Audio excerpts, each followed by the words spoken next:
یہی وجہ ہے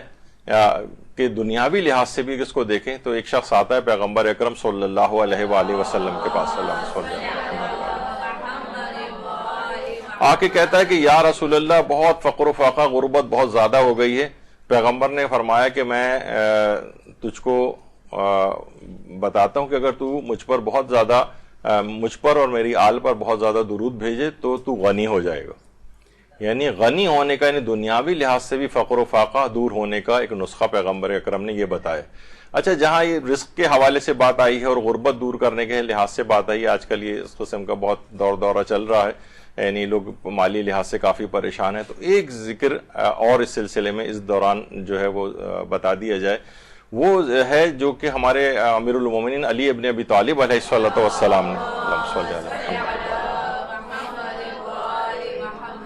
کہا کہ یا رسول اللہ مجھ پر قرض بہت ہو گیا ہے، تو آپ کوئی طریقہ بتائیے کہ میں اپنے قرض کو ادا کر سکوں۔ رسول اللہ نے کہا میں تم کو ایک ایسا ذکر بتاتا ہوں کہ اگر تم اس ذکر کو پڑھو گے تو تمہارا قرض ادا ہو جائے گا۔ اور وہ ذکر کون سا ہے؟ اللہم اغننی بحلالک عن حرامک وبفضلک عمن سواک۔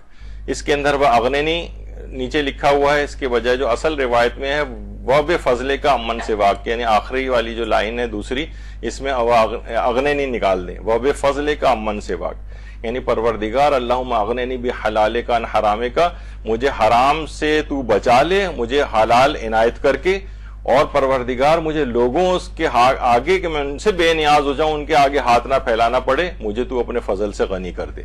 یعنی ایک بہت بہترین قسم پر پیغمبر اکرم نے فرمایا کہ اگر تم اس کو پڑھو گے تو تمہارا قرض خواہ کوہ صبر کے برابر بھی کیوں نہ ہو ادا ہو جائے گا۔ یمن کا ایک پہاڑ ہے کوہ صبر،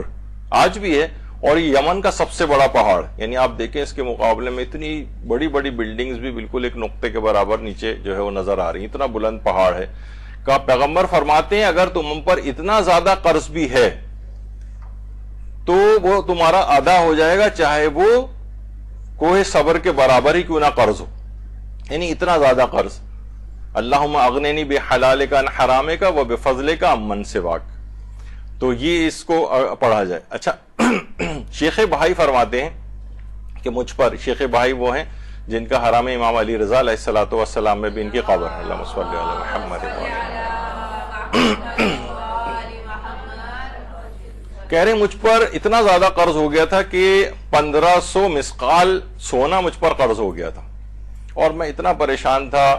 قرض خواہ مجھے بار بار تنگ کر رہے تھے، میرے اپنے کاموں کے اندر بھی بہت، علمی کاموں کے اندر بھی بہت حرج ہو رہا تھا۔ اور جب یہ روایت میری نگاہ سے گزری اور میں نے اللہم اغننی بحلالک عن حرامک وبفضلک عمن سواک پڑھنا شروع کیا تو اتنی جلدی میرے غیب سے اسباب مہیا ہوئے، قرض ادا ہو گیا کہ میں آج تک حیران ہوں کہ قرض ادا کیسے ہوا اس قدر، یعنی اس لحاظ سے۔ اور یہی آیت اللہ محسن امین عاملی فرماتے ہیں کہ جب سے میں نے یہ والی روایت پڑھی ہے، صاحب اعیان الشیعہ کہا جاتا ہے، انہوں نے بہت زبردست ایک کتاب